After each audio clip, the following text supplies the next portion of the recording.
I had an ultimate professional go today on live television to mention geriatric pregnancy, and I won. I won the game. I bet myself that I could do it, and I did it. Unfortunately for everybody, it was not in reference to actually talking about pregnancy and women and blah, blah, blah, blah, blah. It was in reference to a quarterback starting in the NFL. 2 weeks ago, we were calling the Thursday night Steelers-Bengals game the Icy Hot Bowl between two quarterbacks that were aged 40 and older. And now everyone's losing their minds because there's a rookie quarterback starting for the Saints who's 26 and they're trying to call him old. Just stop it with the ageism, okay? I can't figure out which is what. And, to be an ultimate professional and expert on the topic, we might as well bring in somebody who is officially over the hill on No Breaks with Jamie Erdahl on Jaco Wednesday. What's up, Jaco? I am standing on the hill, on top of it, looking like a queen. You're squarely on the hill, girl. It was your birthday yesterday. Happy 40th It birthday. was. Thank you. How does it feel to be 40 plus one? Feels so good. I had a great day. I feel like I was just smiling so much all day that like my face was kind of like tired at the end of the day, Totally. And I think I told you that I felt like my voice was kind of tired, and I just had, so much facial contraction that I squeezed this little pimple right out on top of my eyebrow. So that's just, it's a joy sign. And it's a joy sign.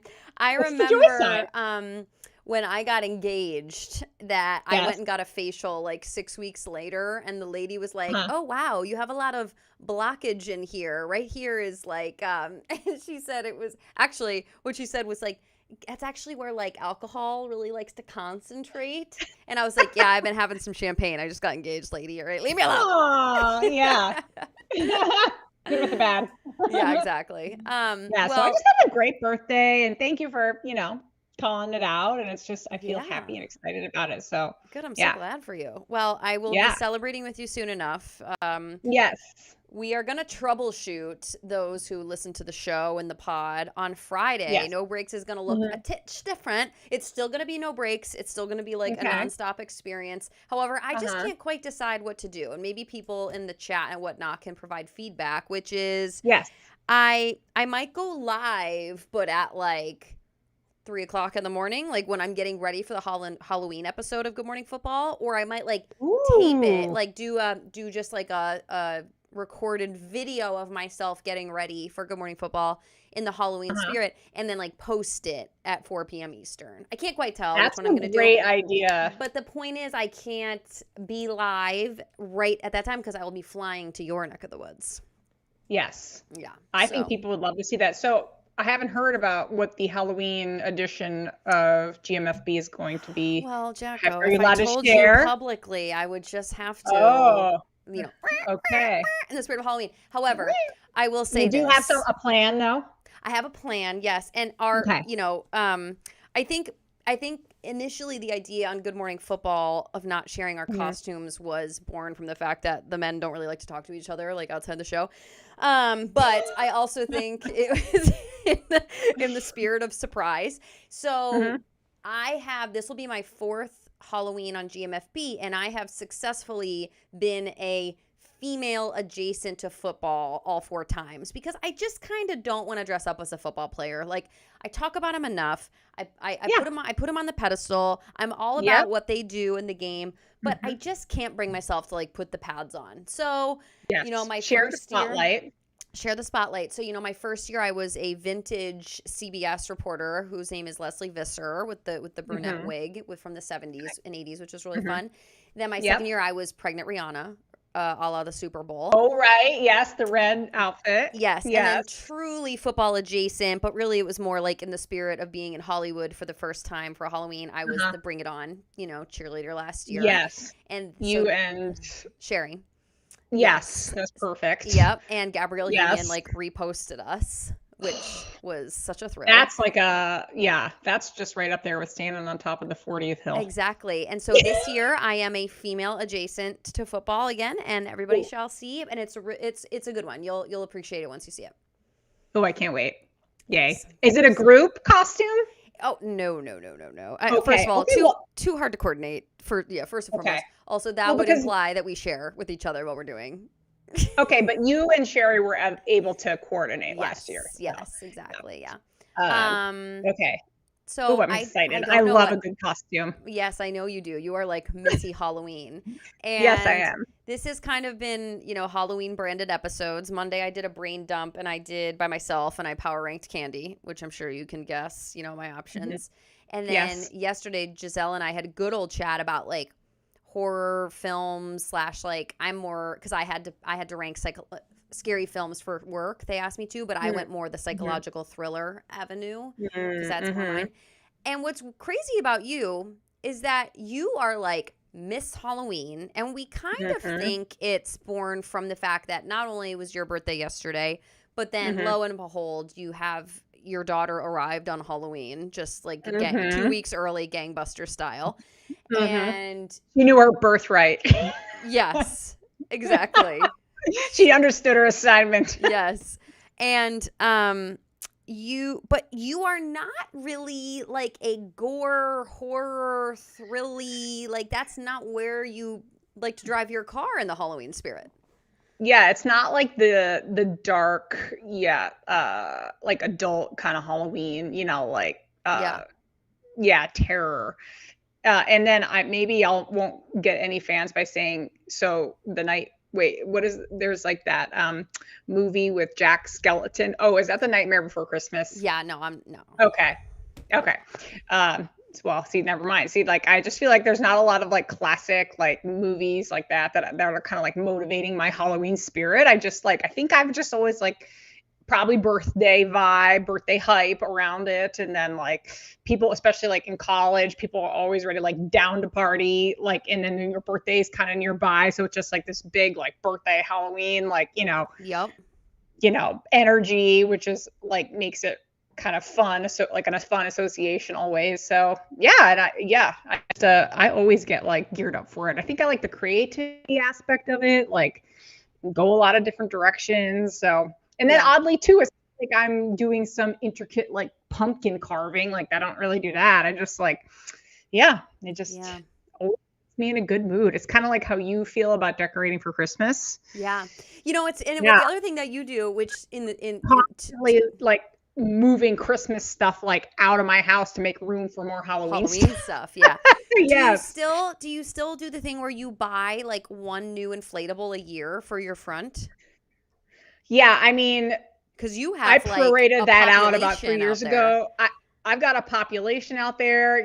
Eric, my husband, told me a couple years ago, one new inflatable a year. And then I took that to mean that I could prorate that out. So I'm pretty much set for the next 10 years of Halloween inflatables. There's been an embargo a little bit on the inflatables for me. And now I'm actually to the point where not all my inflatables that I have can make the debut because A, not enough room, and B, we already blew a fuse the other night with all my, it was very much like again, back to the Christmas, the National Lampoon's moment of, we blew look a at fuse. You quoting National Lampoon. I know. Who would have ever Wilson seen the day? will be so glad. Yeah. So I'm on a Halloween inflatable embargo. I do enjoy browsing the inflatables in like July because that's when the new stuff comes out. And then I will tell you the one last quick story about my most popular inflatable, which was one that I saw when I was browsing last summer around July for my new inflatable, what was going to be my prorate for, 2035. Sure. And there was a bluey inflatable that was not,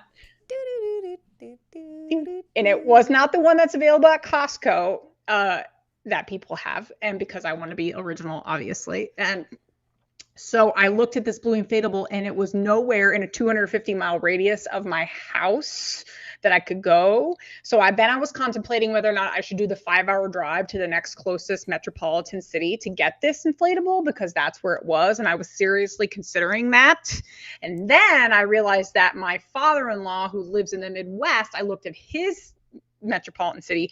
It was there. I bought it immediately. I called him up and I said, I just bought an inflatable. You got to go pick it up. It's already paid for. It's under my name. And I need you to ship it to me. And he was like, on it, going now. And he went and picked it up and he sent me the box. And now I have this blue inflatable, which you cannot get in this region, because it's a unicorn bluey inflatable. It's a unicorn bluey inflatable, and it is the most photographed inflatable I have on my display. I mean, keep it going. Weren't you on the local news a couple years ago? I was on the local news dressed up as C-3PO. Yep, talking about, they asked me about my, because, and we can get into this a little bit more if you want later in the episode, but about my street, and my streets has a pretty, cutthroat Halloween culture. Right. So we can talk about that, either now or later. But okay, well, yes, I've been on the news in my costume, much like you. I've been in costume on TV. Yes. So we're not that different. No, exactly. No, you are right. Well, we talked on the phone a couple minutes before we started here, and you said something really that made me chuckle, which was, you said, I like when you tell me the 4 words when we get on the episode. And yeah, I do. The 4 words sometimes come to me as we are, going through the conversation, and other times it just is like a light bulb. And I had the light bulb because what I titled this episode, Dear Sister, today, was Dr. Evil confidence level. Because I think we didn't realize back in our early lifetime that you kind of set a new scale of confidence level when you'll have to fact check me on the age, and we'll kind of do like the year, the age, and the grade that we were in, and we'll do a little school dynamic setup to tell this story. Okay. And this is very good cryptic 4 words of the day. People can't just kind of Dr. Evil understand confidence level. They cannot imagine where the story is going to go. No, they have no idea. Give us the facts. The year was what? Your age was what? And your grade was what? The year was 1999. Oh boy. Yes, it was. I was. Well, you would have just turned. I would have just turned 13. 13. Yeah. New 13-year-old, just a few days old 13-year-olds. You were in the 8th grade. I was in the 8th. Yep, I was in the 8th grade. Was it? Or freshman year? I think it was high school. It was high school. I was 14. It was high school. So maybe it was 2000. Anyway, I was in high school. I remember because of my locker and where I was when I was wearing my costume. So it wasn't 8th grade. It was freshman year, so I was in high school. Okay, so you were a freshman. I was a 6th grader. And these facts are important because Jaco and I went to a really prestigious private school in Minneapolis, and the same one that Tuesdays with Giselle went to. And about 90 to 100 kids a class. Everybody knows everybody. Preschool to 12th grade, all on one campus. Just ridiculously intimate. Yeah, so you have school buses coming down the stretch and parents dropping off 4-year-olds, and you have seniors in high school parking their bleeping Mercedes-Benz and walking into school. Right. Can I do a technical pause? I think I need to reload. Go. I'll keep setting the stage. Technical pause, reload. Technical pause, reload. You go. I'll keep setting the stage. So we go to this private prep school, right? And my sister and I transferred into this private school as 5th and 8th graders. So we had previously been at a public school setting in like the big city that we grew up in Bloomington. And then we transfer in 5th and 8th grade.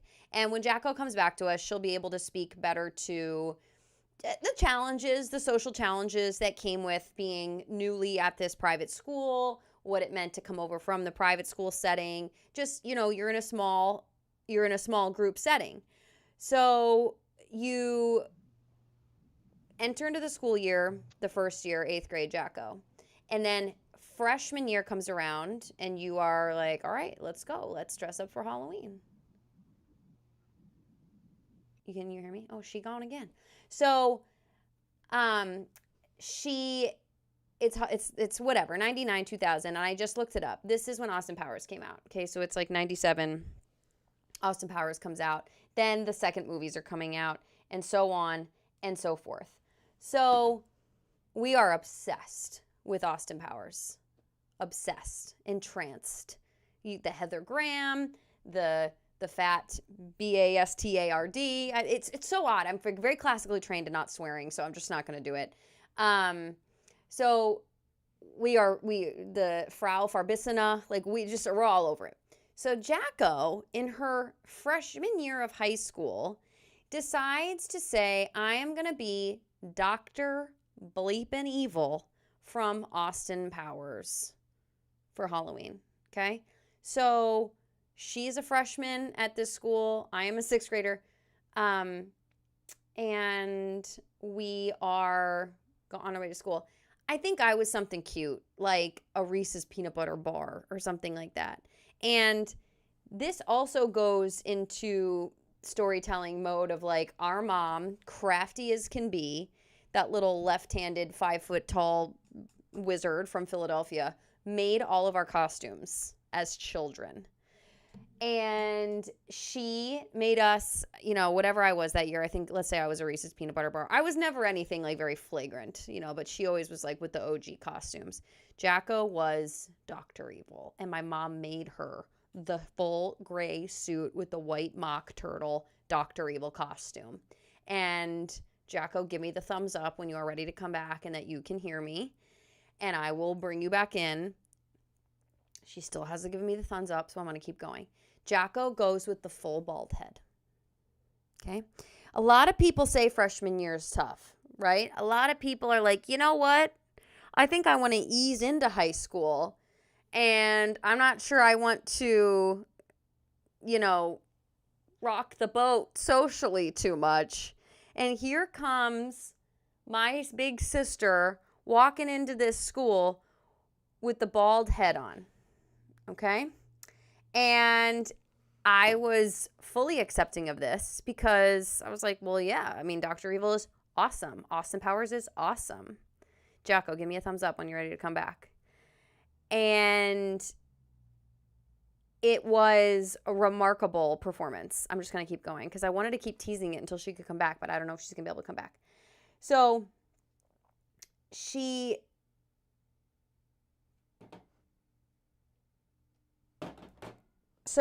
people in the chat, help me out. If you guys can hear me just fine, I'm going to keep going. Otherwise, I'm going to do like a pause. But I'm going to keep going otherwise. So she's got the Dr. Evil on. And we walk into school and it's like not only that, it's that she plays the cello. My sister is just like a classically beautiful cellist. Just stunningly gorgeous. Can read music, can play the music, can do all the things with the music. And Halloween that year was on a Tuesday.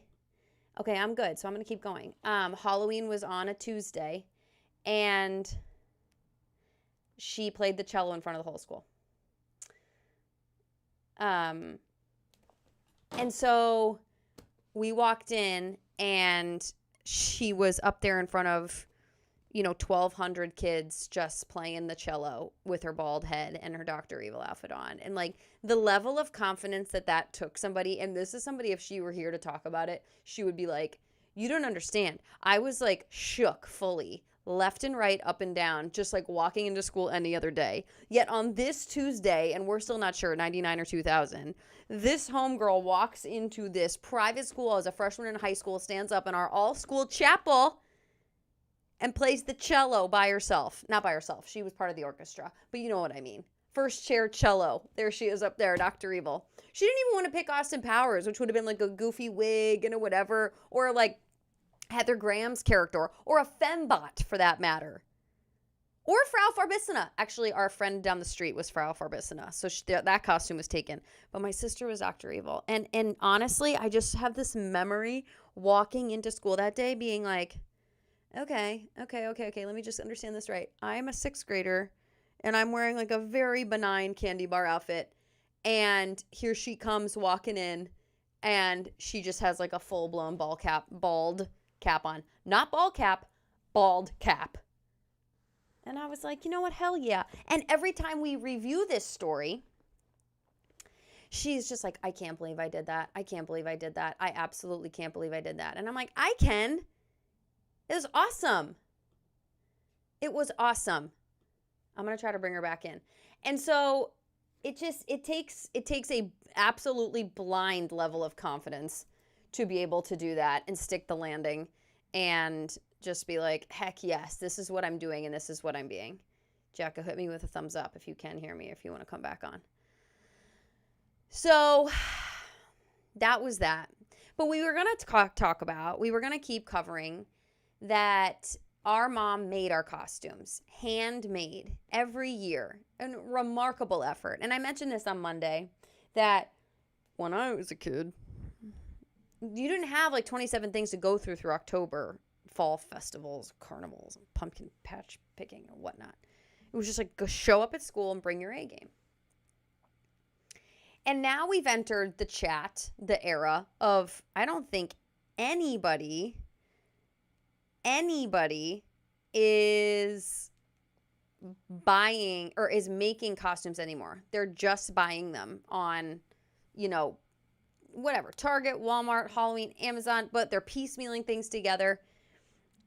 Now, I think people make costumes that are like, I'm going to be a Chipotle burrito, and they like wrap themselves in tinfoil, which is a great costume, by the way, and they like stick some plastic lettuce in there.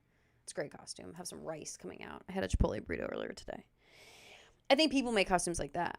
But if I was a kid and I said to my mom, like, I want to be a Michigan cheerleader the way my kids said they wanted to, she would have made it with full-blown, like, freshy fabric from her closet of fabric that she kept.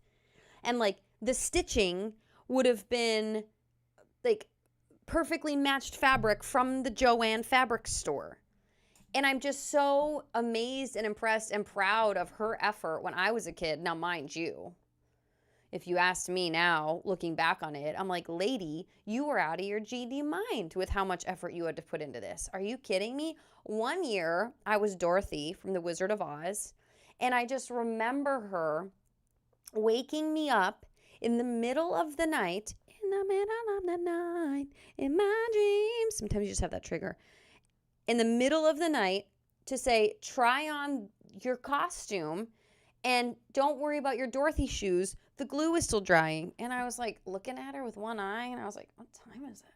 And she's like, it's 2:00 in the morning. And I was like, Mom, what are you doing? Why are you doing this? Lady, just an insane level of commitment for one day. I still can't believe it, actually. Whereas I buy the costumes, we buy the costumes, and my kids have already worn them like 3 or 4 times, which I'm really thrilled about the bang for your buck. It makes it a lot more. But Jaco was telling me that she's got friends and peers that struggle with the mom guilt because we came from this generation, this era of moms making our costumes, that all of a sudden the expectation, the slap in the face that like this is what we should be doing is there, and it's fierce. And it's like, what are we supposed to do? I'm sorry, we were not gifted with the ability to with the sewing machine. We just weren't. I barely know what a serger is, and one has been in my life like for my entire existence. I can't do it. So I want to relieve all moms, all present day moms. First of all, I think it's a baddie. I think you're a baddie if you can sew. More power to you. If you can't and you are buying your kids costumes, yes to that too. Freedom to that. All right? Because, we had a killer dress-up closet in our house as a children, and it was just wrought with costumes that she made. And that's what it's all about. We got little dresses upstairs, little hang-up dresses, princess dresses, and that's just because we were collecting them, honestly, on the year-round swivel with my kids, because I got 3 girls under 6. We're like, we're just going to keep pumping these through. I'm not making them. We're just trying to be a part of the princess collection. So I still can't believe that my mom did that. I can't believe that Jaco did that, to be honest. And to this, like, to what Jaco was speaking to earlier, like, she's probably got 2,700 distinct memories about what her Halloweens meant and what they looked like and felt like. And that's how I feel about the Christmases and the Thanksgivings. And Jaco's sitting over there probably with just catalog Halloween costumes. And I'm like, I don't know. I think I was a Reese's bar one year. I know I was a clown. Dorothy from Wizard of Oz was pretty sick. And that's like, that even ages me because now all it's about is, being Elphaba and Glenda the Good Witch. That was not a thing back in the day. That would have been, you know what? Now, if somebody was Dorothy, that would be like them walking in as Dr. Evil. Because the cool thing is, like, if you were Austin Powers, the cool thing is Glenda and Elphaba. And if somebody walks in as Dorothy, you're like, what are you doing? And you're like, what? Dorothy's like main character energy. And they're like, no, she's not. That's probably what the reference was for Dr. Evil. Jacqueline mentioned how her voice felt like she was talking so much on her birthday. Well, that's how I feel because I thought I was going to have my big sister to talk to today. But she's trying to figure it out. This is unfortunately why it's No Breaks with Jamie Erdahl. We can't stop. We won't stop. Happy Halloween, everybody. That's kind of it. Honestly, we're going to have Chris Summers on. I can't think of anything else. Yeah, I'm really looking forward to the GMFB Halloween episode. I'm going to dress up somebody female adjacent to football. I'm very excited about it. It's a costume that has perfectly come together, the ultimate teaser. I feel fully validated in this decision and who it is and what I'm going to be. It's going to be a great day. And then I am, boom, getting on a plane, taking the family up to Jaco's. I'm going to have to wear the costume on the plane, which would be entertaining in and of itself. What's weird about when I do GMFB on Fridays from LA and then the rare time that I do jump on a flight on Fridays, we are still fully on in the airport when I get there. And you know me, if you're watching No Breaks with Jamie Erdahl, we're looking like a full-blown sweatpants bum when we get there. And like the person at the bar is probably like, is that not? Are you not? I'd be like, I don't know what you're talking about. And then I just like go to my gate. So tomorrow's NA Thursday. We're going to talk to Chris. Chris Summers is going to come on Thursday. And you know what's funny? We didn't even cover on No Breaks with Jamie Erdahl something that we talked about on GMFB, which was we had this argument about Mighty Ducks versus not Little Giants, Mighty Ducks versus Sandlot, kids movies. And to my right, I'm not even going to show you this. It's fully embarrassing, but I will describe it to you. And if you've ever seen Mighty Ducks, you're going to understand this reference. To my right now are all of the dead soldier cans that I have consumed in soda form, kind of sometimes the beer that I try, and then the NA cans that I try. But they're stacked like that scene in Mighty Ducks where Coach Bombay tries to teach, I think it's that kid, Speedy Mendoza. What's his first name? He can't stop. He's like a crazy speed skater who can't stop. He just runs into the walls all the time in hockey. And they set up these cans, and the scene is incredible where he like stops many times, keeps running into them, keeps running. The amount of setup these cans must have taken. And obviously, I didn't even intentionally do this until I just looked at it to my right. It fully looks like that over here. What a gratifying scene, like for them to crash into those cans and whoever that runner was on that movie set to set those up. And he crashed into them like 10 times. Maybe it was in Mighty Ducks 2. I think it was. And they're trying to teach him how to stop and he can't. And he finally learns. What a gratifying movie scene that was. Anyways, that's what the studio in here looks like for No Breaks with Jamie Erdahl. You guys, it was going to be so funny. Dr. Evil confidence level, live your life to a 10. The way that my sister wore a Dr. Evil bald cap into school. Just walk around like that. Unbothered, unabashedly unaware of what that might come across as. We went to a private school where half the kids had to wear uniforms. You wore a uniform up until the 8th grade. So when I'm talking like, you know, this was in the era of like, I'm pretty sure this aligned with like Britney Spears' Hit Me Baby One More Time with like the pigtail braids and the uniform skirt and like the button down shirt that was like a crop top. I guarantee you half the girls in high school were dressed like that. And in this chick walks with her cello to the all-school chapel with her bald cap and played it in front of the whole school. And I was like, that's my sister! That's my sister. Happy Halloween Wednesday, everybody. No Break to Jamie Erdahl. You're the best. Thanks for bearing with us. I hope I told a good story today. I hope you have a great Wednesday. Live your life with a Dr. Evil confidence level. Chico.